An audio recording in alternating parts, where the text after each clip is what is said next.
Hi guys, मेरे YouTube channel में आपका हार्दिक स्वागत है। वीडियो को स्टार्ट करने से पहले लाइक करें, सब्सक्राइब करें और कमेंट कर दें।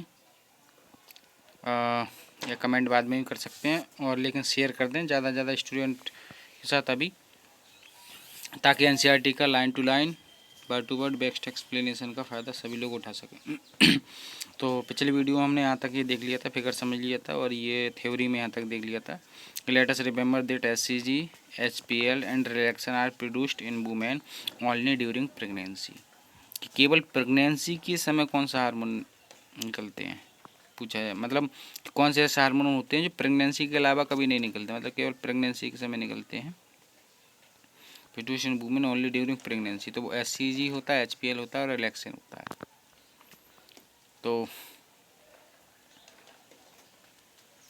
तो इस तरीके से इनको देखो याद रखने का मैंने एक तरीका भी बनाया है। जैसे एक एस सी वर्मा है ना, प्रोफेसर रहे हैं फिजिक्स के बहुत अच्छे, तो एस सी वर्मा अभी भी हैं शायद, मुझे नहीं पता, लेकिन एस सी वर्मा बुक्स आती है ना फिजिक्स की भी, न्यूमेरिकल लगाने के लिए।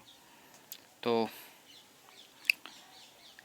एस सी वर्मा हपलू, मतलब अब जैसे बुढ़े से हो गए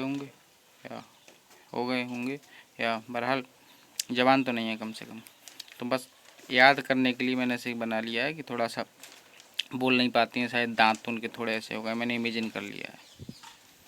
अपने इमेजिन के लिए मैं ऐसे बोल रहा हूँ ये सब चीज़ें, क्योंकि एस सी वर्मा से एस सी जी याद रहेगा, human chorionic gonadotropin, H P L से ह्यूमन प्लासेंटल लैक्टोजोना, दूसरा हार्मोन दिया रहेगा। तीसरा रिलैक्स से रिलैक्सिन। तो एस सी वर्मा हपलू जो हैं रिलैक्स रहते हैं आजकल, क्यों? चूँकि केवल प्रेगनेंसी के समय निकलना है इनको, तो रिलैक्स पड़े हैं आराम से। ये याद करने के लिए तरीका है। इससे भी ध्यान रखा था कि प्रेगनेंसी के समय केवल निकलने वाले हार्मोन हैं ये तीन, कौन? एचसीजी, एचपीएल और रिलैक्स। एस सी वर्मा हपलू जो हैं रिलैक्स रहते हैं आजकल, तो ये तीन हार्मोन ऐसे ध्यान रहेंगे हमेशा। अब आगे आते हैं, इन एडिशन, इसके अलावा मतलब इसके अतिरिक्त ये तीन तो निकलते ही निकलते हैं प्रेगनेंसी के समय। ड्यूरिंग प्रेगनेंसी, प्रेगनेंसी के दौरान the levels of other hormones like, other hormones का, कौन सा हार्मोन्स का लेवल भी, जैसे ईस्ट्रोजन हो गया, प्रोजेस्टेरोजन्स हो गए, कार्टिसोल हो गया, प्रोलैक्टिन हो गया, थायरोक्सिन हो गया, मतलब ये 5 हो गए मेनली। और वैसे ईटीसी करके एनसीईआरटी ने बोल दिया, लेकिन अब 5 को आप ध्यान रखना, बाकी ईटीसी कर देना। तो मतलब 3 के अलावा 5 और are increase several fold time, वो बढ़ते हैं, थोड़े बहुत नहीं, कई गुना बढ़ते हैं।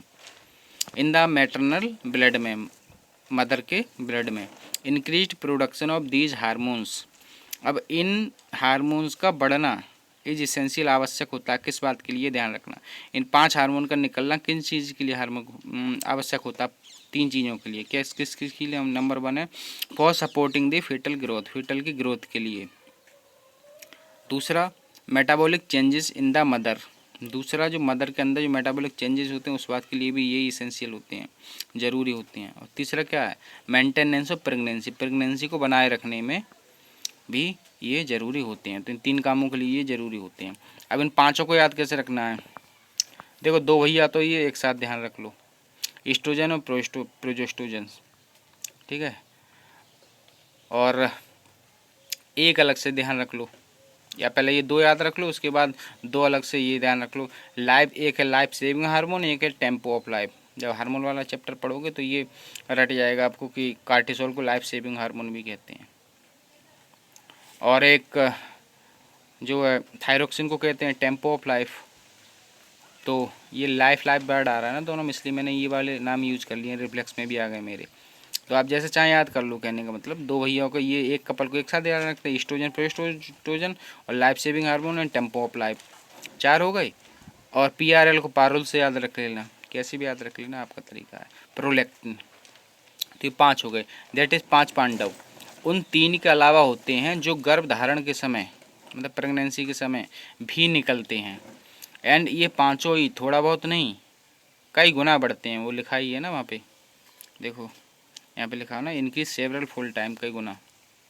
दैट इज़, अब जैसे एक साउथ की मूवी है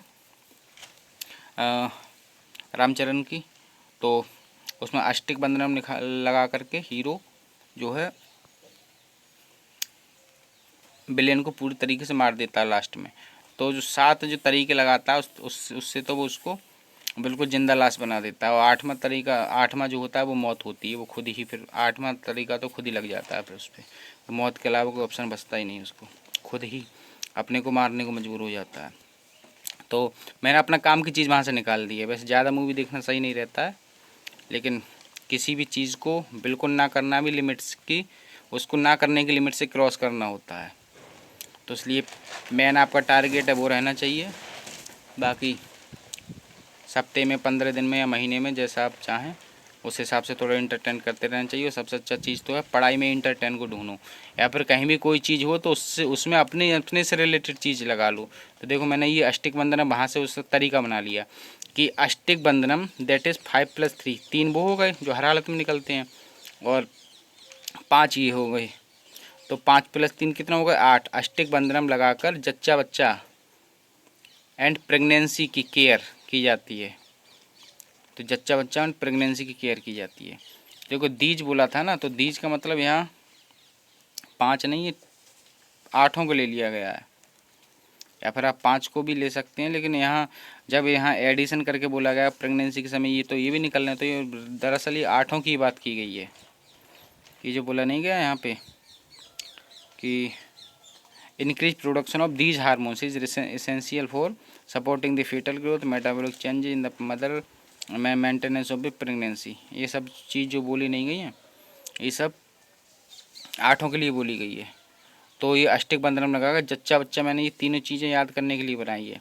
देखो बच्चा से हो गया फीटल की ग्रोथ का सपोर्ट, और जच्चा से क्या हो गया, जच्चा से हो गया कि metabolic change in the mother, क्योंकि जच्चा बोलते हैं मदर को। और तीसरा क्या होगा, प्रेगनेंसी, मतलब मेंटेनेंस ऑफ प्रेगनेंसी। तो वही मैंने बताया कि अष्टिक बंधनम लगाकर जच्चा बच्चा प्रेगनेंसी की केयर की गई। तो इस तरीके से याद रखना। बाकी बहुत बहुत धन्यवाद। वीडियो देखने के लिए लाइक करें, शेयर करें, सब्सक्राइब करें। मतलब मेरा मेन मकसद रहता है अपना बस काम निकलना चाहिए। बाकी बहुत बहुत धन्यवाद। आगे का अगली वीडियो में देखते हैं। धन्यवाद।